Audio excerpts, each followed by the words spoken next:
And last time we decided let us do something. Not only that, guys, you wanted it so much that I pushed it up. So what we're going to do happens to be in the top, and what the news happens to be at the bottom. And I'll tell you what we need to do. So this is my own link to the Pocketbook on quantum computing that I'm using. So if I click there, then I get to see Qiskit Pocketbook. I don't really need it, so I'm not telling it to adjust or go anywhere. Well, this window always in the way. I'm closing that because the next thing is the lab where we do it. So if you click on that,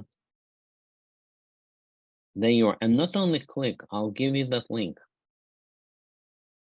I'm giving it to you on the chat here. That's where you need to go. So that's a lab that I keep open. It has a lot of stuff, but we're doing this 5 Pocketbook. Okay, and in the 5 number Pocketbook, we're going here first. I go fragment by fragment. What you need to do is download.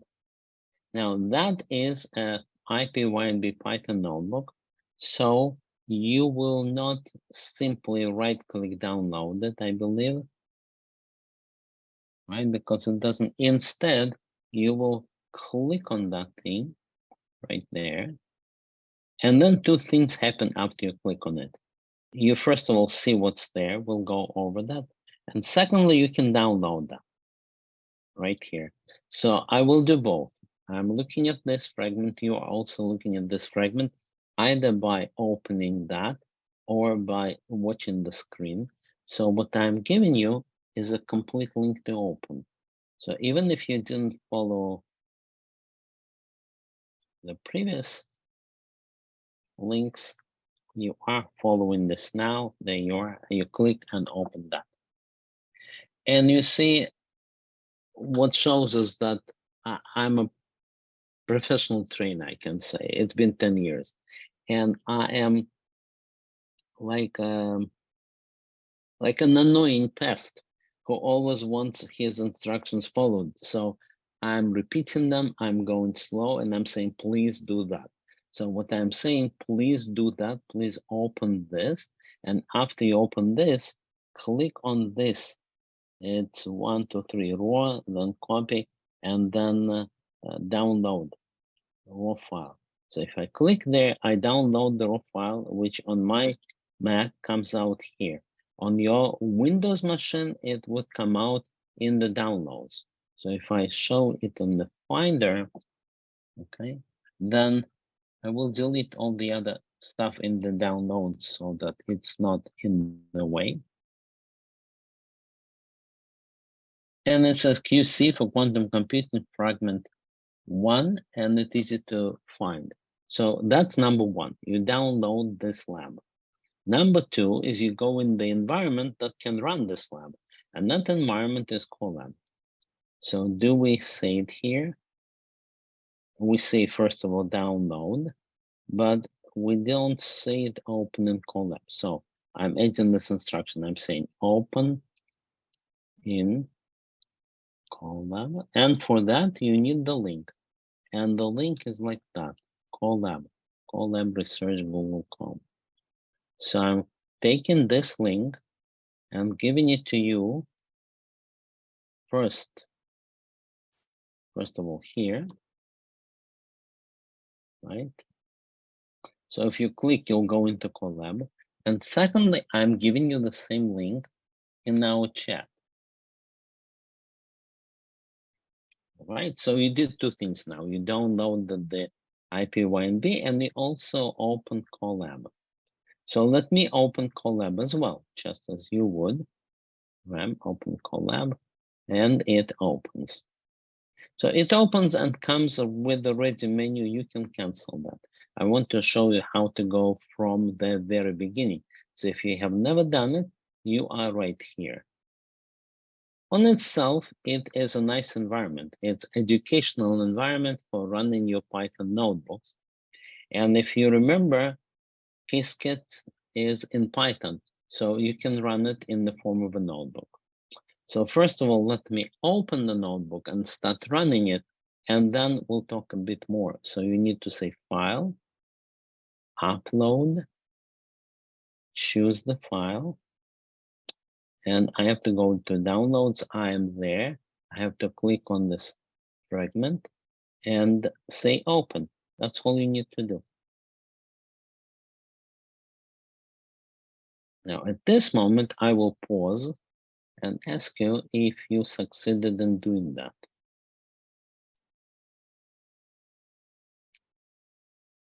Alba, I'm allowing you to talk as well. And so we already have 4 people. And what I want you guys to do is do that lab. So again, to do it lab, first of all, you click right here. That shows you all of the complete lab. That's too much stuff there because I'm gradually accumulating more and more. And the second one is right here. And that is the lab that we're going to do. And the third one is collabresearchgoogle.com, and that's where we're going to run it. So if you have any problem, please speak up or tell. But let's assume there is no problem. And I'm sharing the screen again here. And I am there. I have uploaded. I have clicked on File. I had then clicked on Upload Notebook. And I chose that file. All right, that's a notebook. In case you guys are not familiar with the notebook, it combines documentation and the code. So if you open it, you can start and expect to come to a place where I need to help you because there will be an error and we will fix it. So this is explanation and you can format it. That double click and it shows its internal formatting. So 1 hash makes things big, 2 hashes make them smaller, 3 hashes make them very small or reasonably small. On the right here, you have what it really looks like. If you want to go back to the normal looks, you need to click on Run. And since in here, I never find where it is Run, then I do a different trick. I hold Shift and Return. Shift and Return makes it back to normal. But even if you cannot find the Shift and Return, it will still work because, okay, that view is not a bad view. It's just for your editing. Okay, now I see something on the chat. Module not found. I told you guys will need me, and module not found is correct, right? So what we're doing is we're importing this. Now, double click or single click there, it doesn't matter. And one thing you need to do here is hit an enter without shift enter. And now you say pip install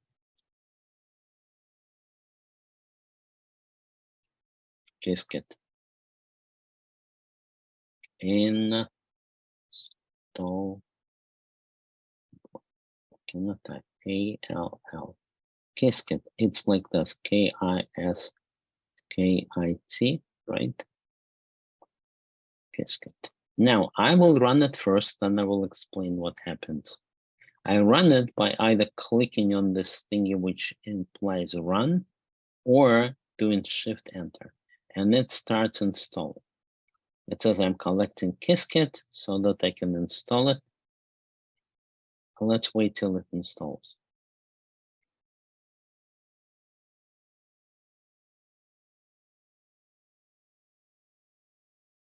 That is not too hard. That's why I didn't do any kind of preparation beforehand. I wanted you to see that so that you can deal with any kind of emergency like that. If something is not installed, then first of all, you try exclamation point, which means get out of Python. That's not a Python command, that's command to the shell. and I'm saying pip python installer install Qiskit, and I verified that it works. So it does. Okay.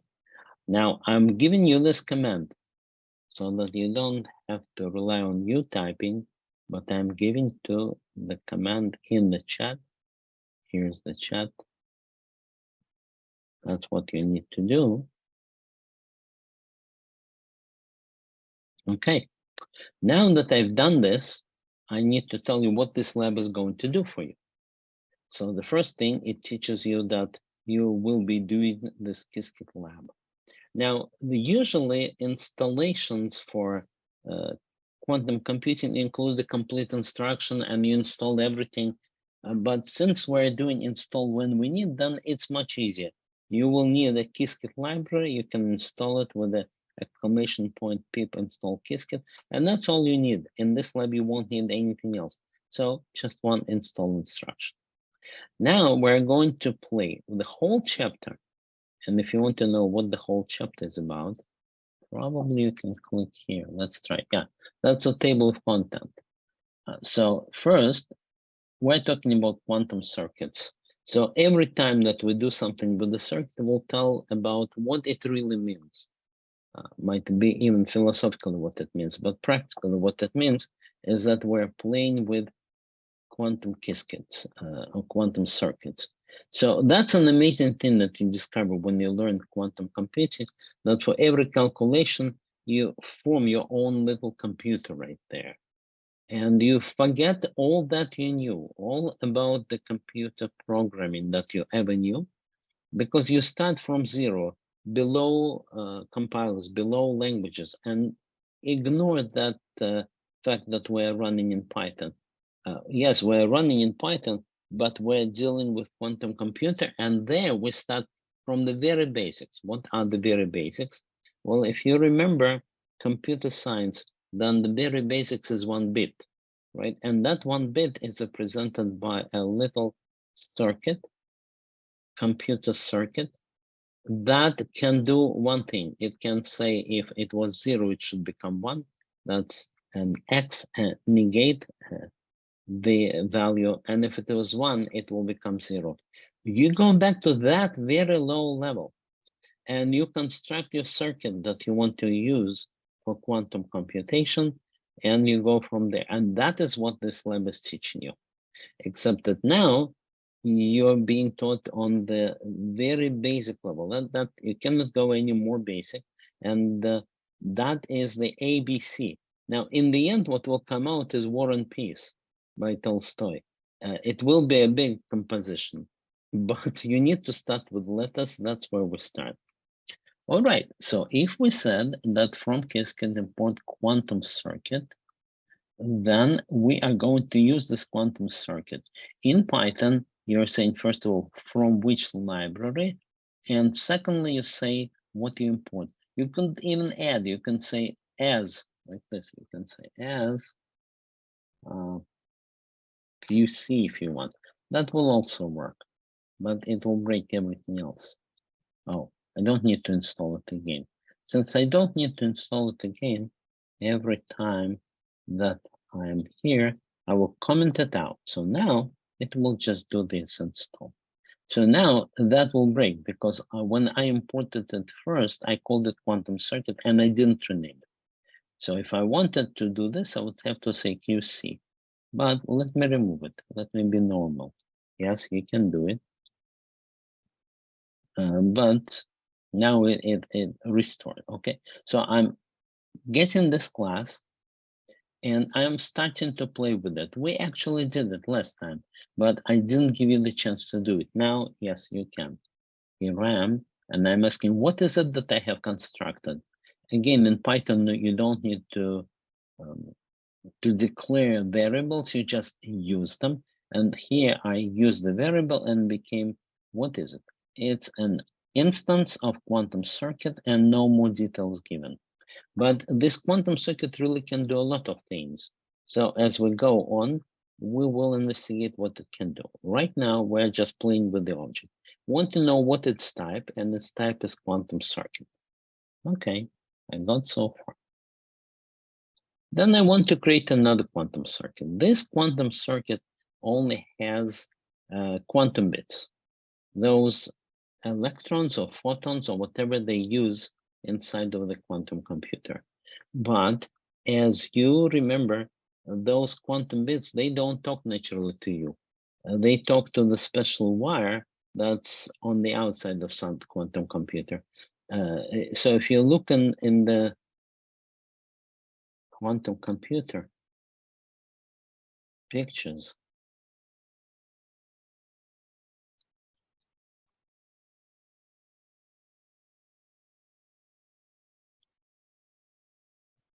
then what comes up is usually President Biden with a quantum computer. It must be somewhere. There you are, right? And he looks like he doesn't understand what that is quite, but you know, we've been dealing with it for a while. We don't quite understand it either. What you can see even today is a Russian president, and I don't want to praise him, but you should learn from bad people also. So let's like look at what happened recently in this area. And recently, and he looks as getting, I don't understand what that is, as the American president, because none of them is an expert in quantum computing, except that Russian quantum computer, they tell him that it has 16 qubits. Whatever the Russians say, it's a lie. And whatever Putin says, it's also a lie. So one thing that he likes to say, it's not me. It's a standard thing to say, even though it's always him. And the other thing is that, no, I don't believe in 16 qubits. That's aside, that's to make it more fun. But we're here and we have the real things, at least that's open source. So those scientists may be running American open source. So I created two little circuits and later on we will be calling them not always quantum bits, but we will also call them quantum wires. Right now I have two. Now we already did an investigation of what it is. Now, this time I'm thinking what I'm going to do with that. And what I'm going to do with that is some calculation and then measure, otherwise no fun. And that for that I'm preparing the regular bits. That means two more wires get involved in the computer. And that means I have two wires of the quantum sort and two wires of the regular ones. And I create another such object.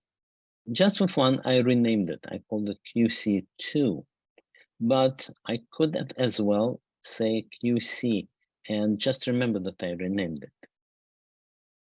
So far, so good, and we did it last time.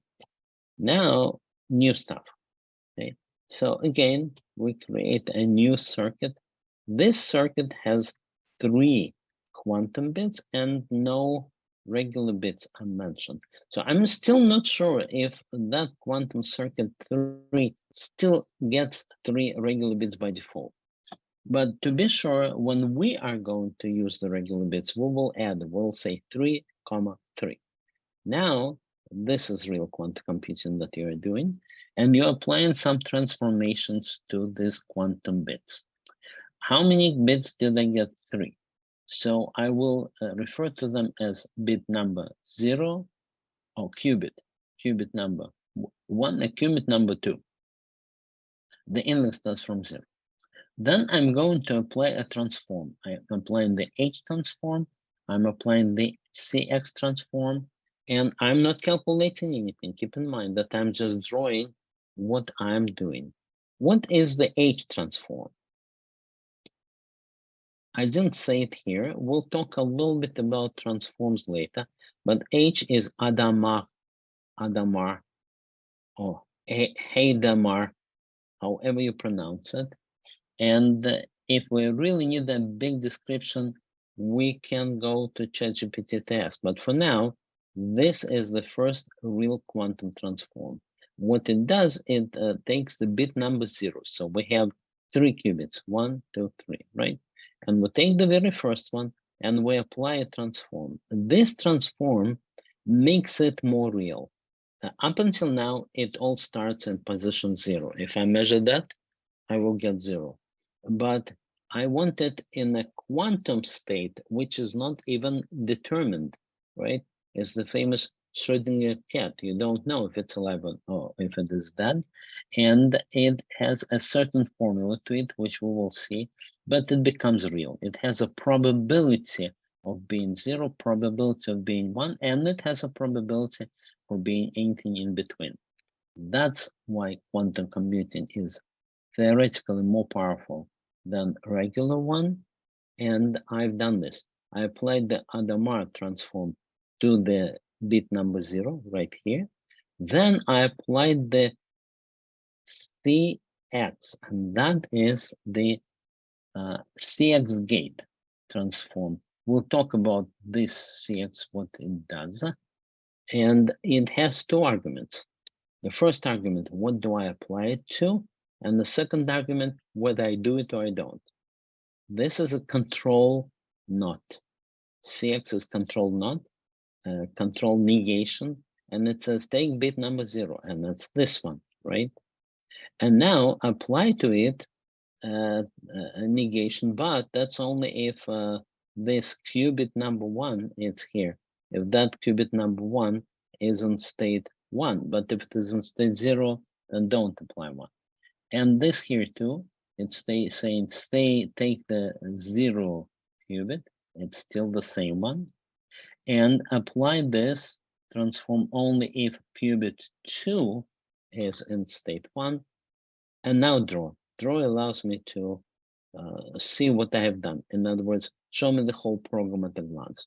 Don't execute it as yet, and we're not going to execute it even today, because executing it collapse the bits. They will no longer compute anything, they will just show who they are and stay frozen.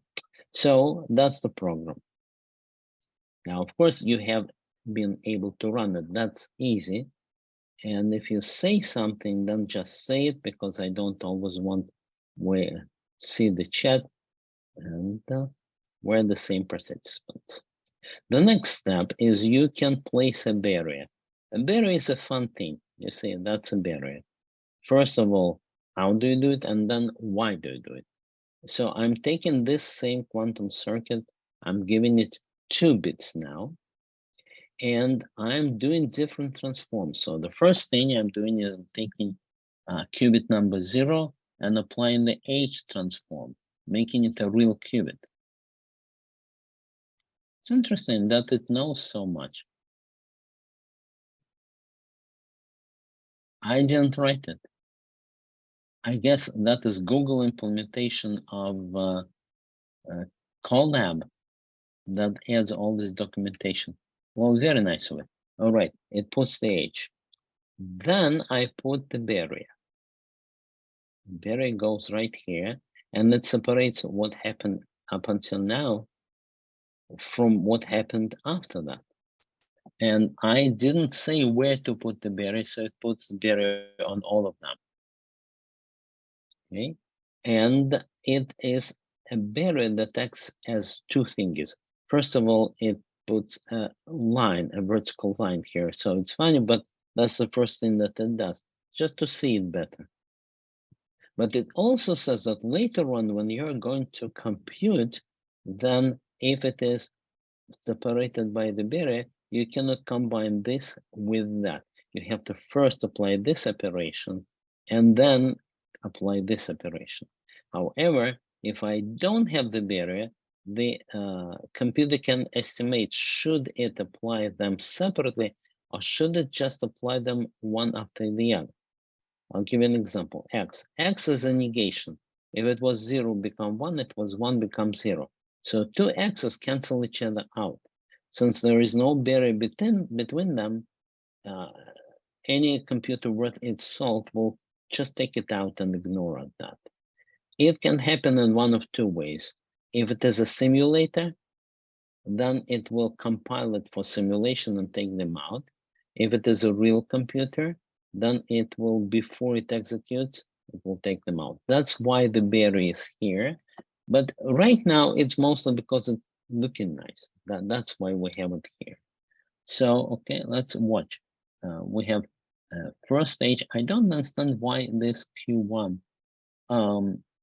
We put the barrier right here, but it also included this H1. I don't quite get it. We must also do a transform somewhere. I just don't see this H gate applied to the next one. You see it? Maybe that's because we didn't create another one. Let's try to run it. This one. Oh, I see. What happens is that now it creates a real drawer in this environment, and I didn't do it. I was just reading it and having pleasure at that. Now, if I run this one, I think that's Mons, but it still put another H here. So it looks different from my computer. That's what we uploaded. Looks a little bit more pretty, I would say. Depends upon the environment that I run. That I ran within my local machine, and that I'm running within this environment. But in any case, let's not talk too much about little details. We put two kinds of gates. We do something with the qubits. So we do things with the qubits, which are transforms. And in the future, we'll do enough complicated transforms so it solves some problem, and then we'll measure. In any case, that combination of gate doesn't mean anything. It's just to show you what it looks like. And then after we've done this, we can draw the measure. The measure collapses all calculations. You cannot compute anymore. You can only draw. So we come here and we create yet another circuit. But that circuit has 3 quantum bits and 3 regular bits so that I can measure. So what I'm doing here is, here are my 3 quantum bits. Then I'm saying do the H Adamar transform to the first one. Then do it to the second one, and then to the third one, because I can combine. I can do the Adamar or any other transform to multiple qubits. Okay, that's already an improvement. I do it to multiple qubits, and then I want to measure. There are 2 ways to measure. One way is to say, measure 0 and put it in regular bit 0. Measure 1 and put it in regular bit 1, or measure 2 and put it in regular bit 2. That's one way to measure, very cumbersome. And it will measure when I run it, because right now I'm not running, I'm just drawing here. All right, but another simple way to measure all, and then it will look like this. It will measure all, and it will give me the result when I run it. So let's do it, and let's be prepared to see a different, slightly different picture, but really meaning the same thing. And when you say measure all, the first thing it does is puts a barrier. It says, when I'm measuring all, you can't compute it anymore, so any more transformations won't work anyway. So here's a barrier. Don't try to combine this with that. M is a measure, and that's the result. Well, that is it for today as far as running the lab. What we will do when we're coming back to this lab, well, we will probably run. That will be fun to not only create the circuit, but run it.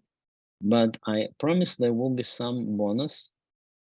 And here we're talking about what that does. Now, if you want to impress your friends who have not seen it, that's the place. And you can say that it is an S gate, and then there are 2 S gates. So what does the S gate do? It changes the phase of those quantum bits. And now we need to talk about additional things that I'm leaving with you, because if you have not seen them and I have not shown them to them, then it's the first time. So we remember that those electrons are in an indeterminate state. They are in some state, but it's a philosophical question. Does it exist before you measure it? So whether it exists before I measure it or it doesn't, but I can do something to it, whatever it is. So this S gate adds an additional phase of P divided by 2. We need to remember that those quantum bits are not just 0 or 1, but they are probabilities, and you can express them on a sphere, on the Bloch sphere, which we will look at later, next time. So if you remember, do some computation.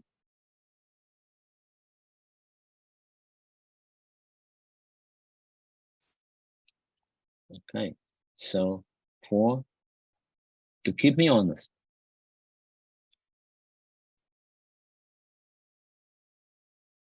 to go to August 4,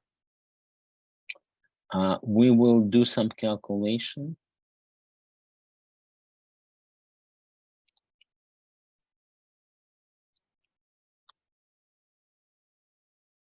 Okay, and what's the other thing? We said,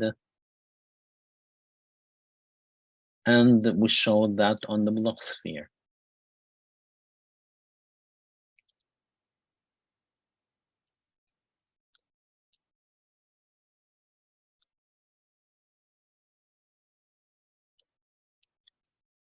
That's what we will do. Usually, Americans pronounce that word as block, but somehow there is a fashion to pronounce Bloch his real name. Sphere. All right, that's next time, but this time we continue. And we're saying that we need to look, sorry. We'll look at the explanation of what this additional S gate does. What's important is that it's yet another operation on the quantum bit. We already had the Adamar operation, and now we're doing the S, which adds a phase.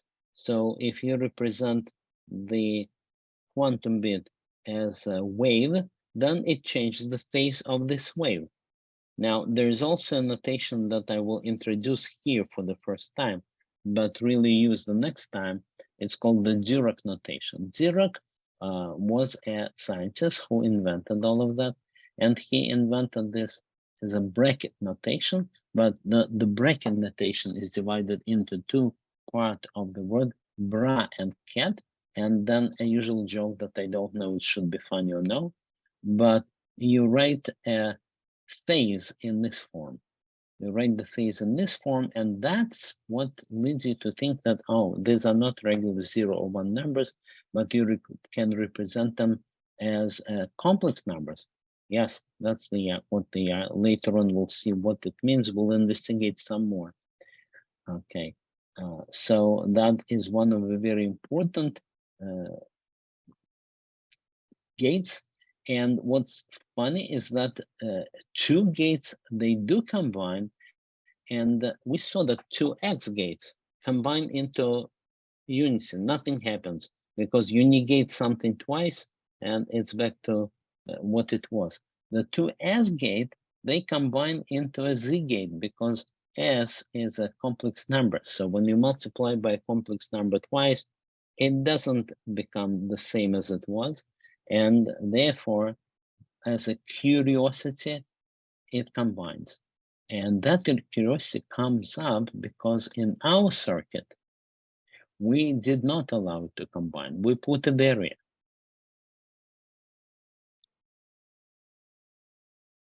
Here, S and S, between those two S's, there is a barrier which will not allow it to combine this with this one. So this barrier is only in Q1. It goes only here. It doesn't go into X1. And right now, we don't quite understand. If you're looking at it the first time, you don't quite understand what it all means in the computation, but you understand what it means in the picture. It means this barrier didn't have any parameters, so it went across the whole diagram. And this barrier was on this second qubit. So this X and X therefore combined, but this did not. That is all. I'm stopping my share screen, giving you guys a chance to breathe and to ask a question. We don't have any new people and nobody needs to be permitted to talk. And my usual trick of stopping the share and leading to question didn't work. But let me ask you one question. Did you do the lab?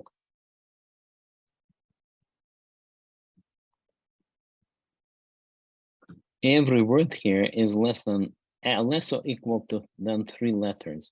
So you can tell me now. Okay, and it worked for you, everything fine, right? Which means we found a good way. We can now learn, and I combined a few things. I took some existing labs and ran them on my local, but for you guys, I prepared this setup. So I was thinking of giving you virtual machines, but it seems like we don't need. Yes, exactly. It's better than the SSH. Okay. So Aisha, you say hello to Glenn Gould. But we share the screen again.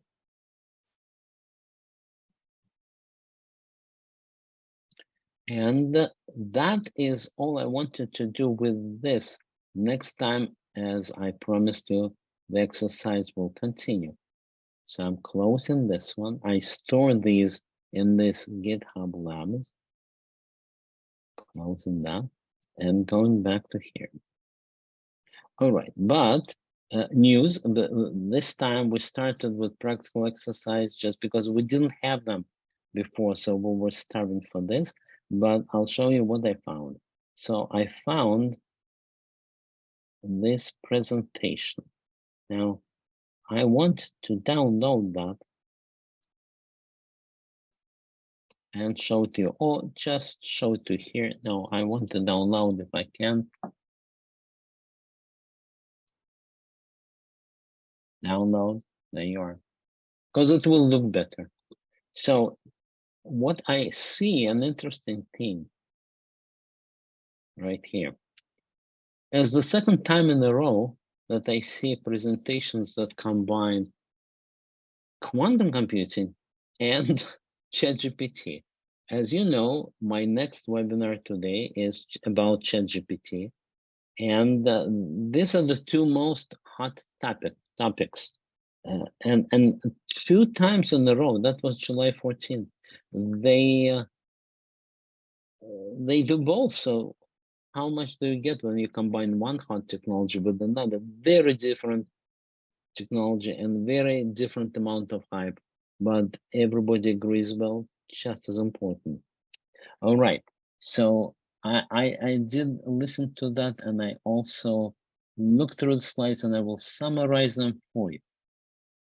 And ChatGPT today doesn't summarize the slides as yet, so it's all me. And I do the view and the full screen. And first of all, I know that that is Deloitte. That's quite unusual because that's a consulting company, sells its services. Usually you have people from the universities, but this one is promising to combine AI and quantum computing and be somewhat practical about it. So let's look at what they do.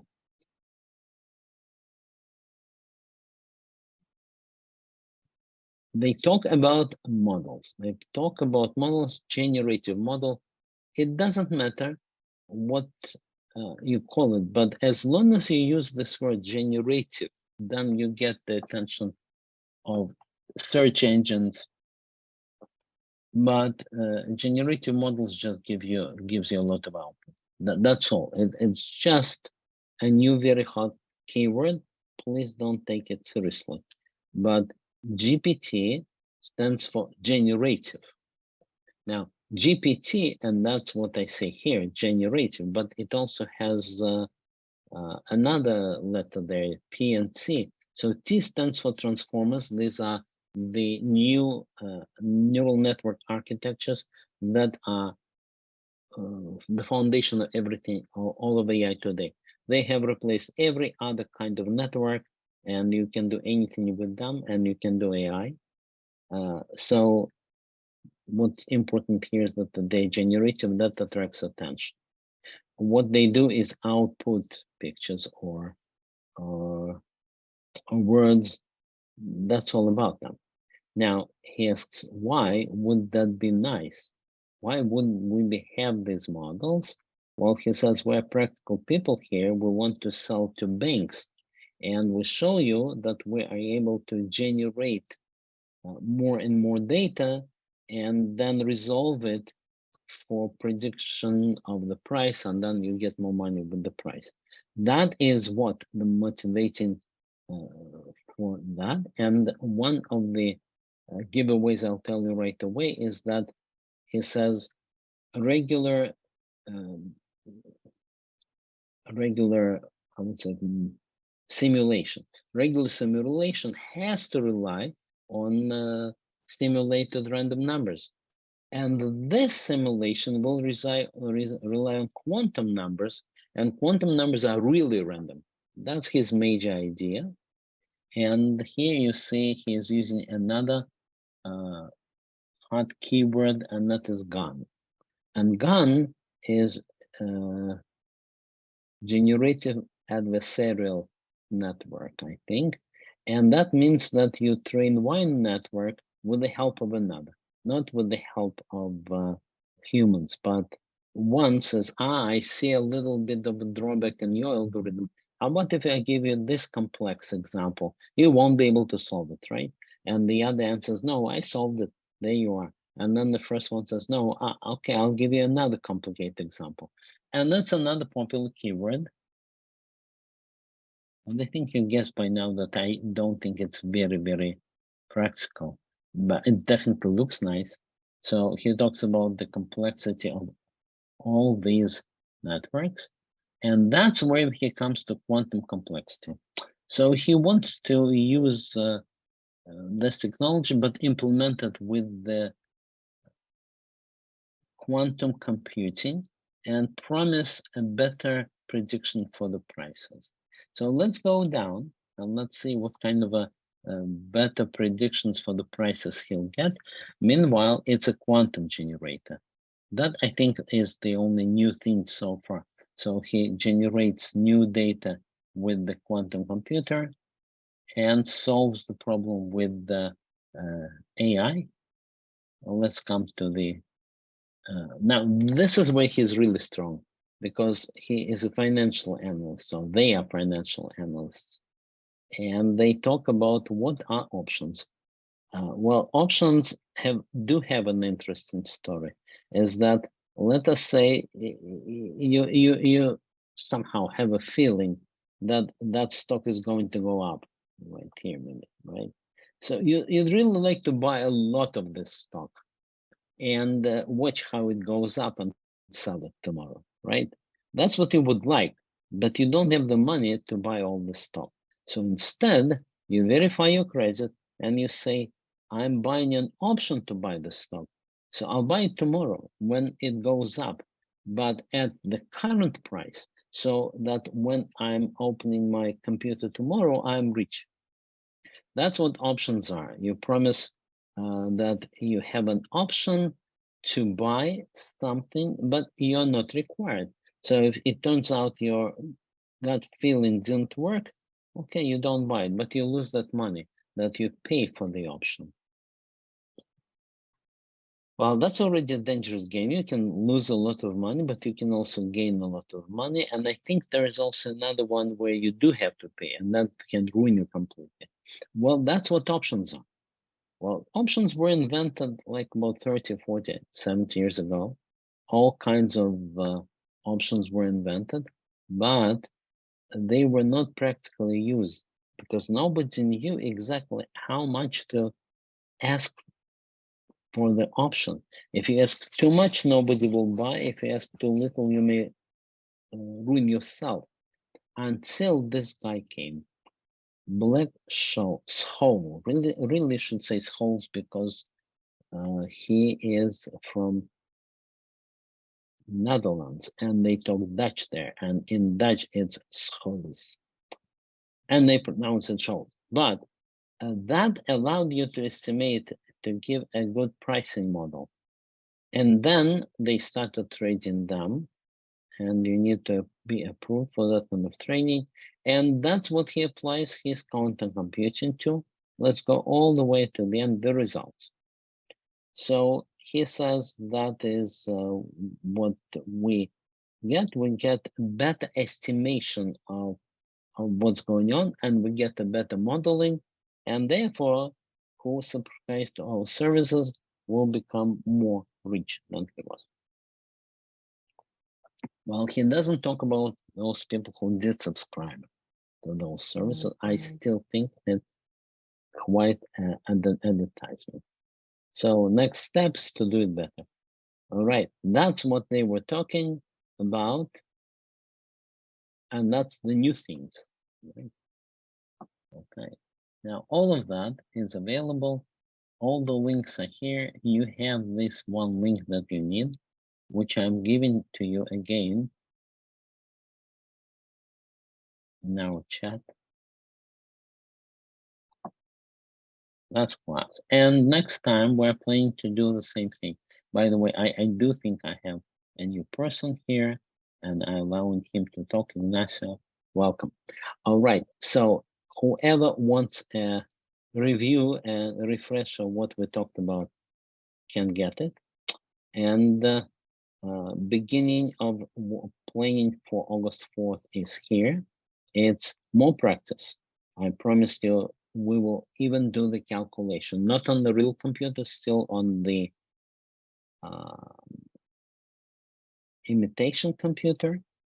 And we are still in the very, very low level. So now we combine it in two portions. One is a very, very low level, it's ABC. The next level will be at the end, War and Peace, that's our goal. And I'm stopping right now. And that's the time for question and wishes for the next time. All right, guys, so you can play all you want because now that environment Google Colab is always up. And I wish you good luck, and I wish you a great weekend and a great next week until we meet again. Thank you very much.